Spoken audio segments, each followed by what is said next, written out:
Hello, everyone. My name is Edwin Huizinga, and I am the artistic director of the SweetWater Music Festival. And I'm so excited to host this beautiful conversation and musical extravaganza with my dear friend, colleague, internationally acclaimed musician, and wonderful human being, Jaron Freeman-Fox.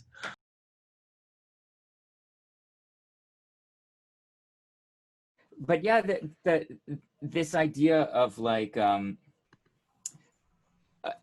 like the why. I think about this a lot, and I talk about it a lot. It's like, you know, it's so it's so easy, especially as we get older and as we you know get caught up in our careers, to be thinking about like the how of our career and the what.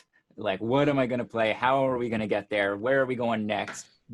How am I going to play this tune? Um, and it's really easy to kind of lose track of why we want to play this stuff in the first place. And I think it's a really valid question, like trying to remember the, the original impetus for like why I wanted to play.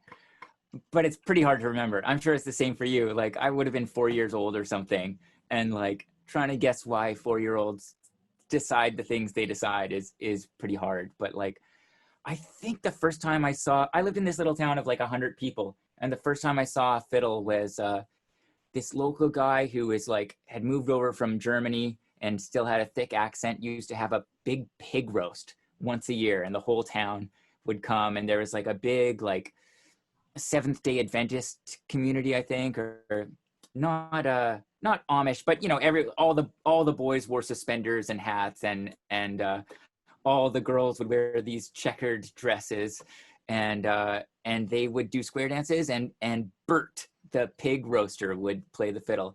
And I think, you know, my eyes were like dinner plates, and I was like, what in tarnation is that?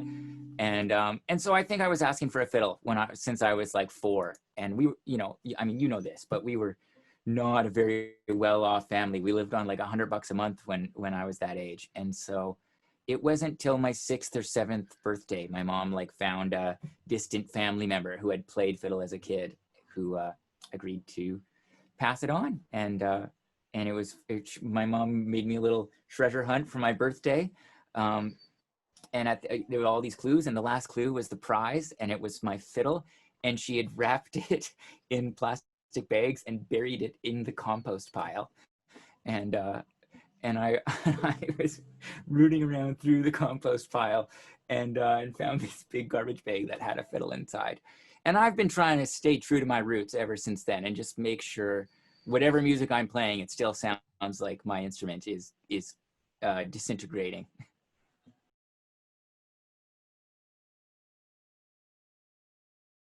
The most important thing is it applies it applies to everyone, and it's just as important when you're starting out as when you're a professional, and it's just harder to remember the older you get. But like, I think the most important thing is to find your favorite music, and like, and what and then chase after it. But like, you know, so maybe early on that takes a lot of listening, but also as an old feller like myself, it also takes a lot of work to, because hopefully if you're growing, like, your favorite music is changing. And um and like, you know, definitely as a touring artist, like, as long as you're playing your favorite music, everything else is bonus, everything else is gravy. Like how fluffy the pillows are at the hotel, and how big the audience is, and how much the audience likes it, that's all bonus if you're actually playing your favorite music. And it's only the farther you get away from playing your favorite music that you start thinking like, okay, how much did the audience like it tonight, or like, how, you know, how much are we getting paid tonight anyways, and all that stuff.